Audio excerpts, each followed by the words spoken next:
আসসালামু আলাইকুম। আমি বাংলাদেশের ইউনিভার্সিটি, কলেজ এবং হাই স্কুলের ছাত্রছাত্রীদের উদ্দেশ্যে কিছু কথা বলতে চাই।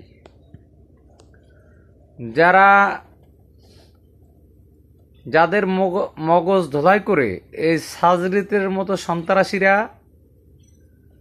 হাসনাতের মতো সন্ত্রাসীরা, বিকাশ নূরের মতো সন্ত্রাসী, তারেকের মতো সন্ত্রাসীরা যাদেরকে 5ই আগস্ট মাঠে নেমেছিল,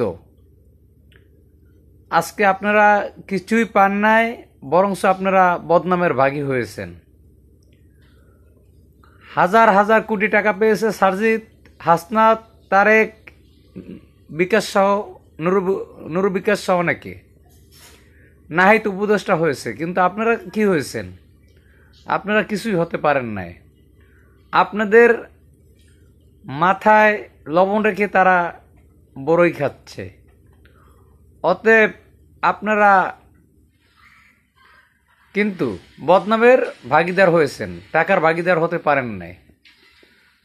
তাই আমি বলবো, কোনোদিন এই সন্ত্রাসী কার্যকলাপে এই সন্ত্রাসীদেরকে আপনারা দয়া করে সাপোর্ট দেবেন না, এদের পাশে দাঁড়াবেন না। এদের একদিন ফাঁসি হবে, আপনারা লিখে রাখতে পারেন, আজকের দিন তারিখটা লিখে রাখতে পারেন। এটা নভেম্বর মাসের 13 তারিখ আমি বলছি, এই তারিখটা আপনারা লিখে রাখতে পারেন। এদের ফাঁসি হবে এবং উপদেষ্টাদেরও ফাঁসি হবে।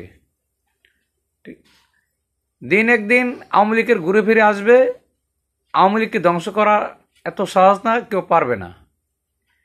কিন্তু আবেগের তাড়নায় যারা আজকে সন্ত্রাসীদের সঙ্গে মদত দিচ্ছেন, তারা একদিন বিপদগামী হয়ে যাবেন। তাই আমি বলতে চাই, এদের পেছন থেকে আপনারা সরে যান।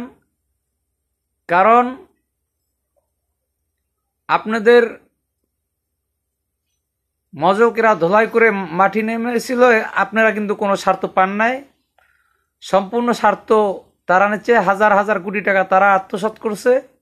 ইউনূস সরকার তাদেরকে টাকা দিয়ে লালন পালন করেছে, আপনাদের কিন্তু দেয় নাই।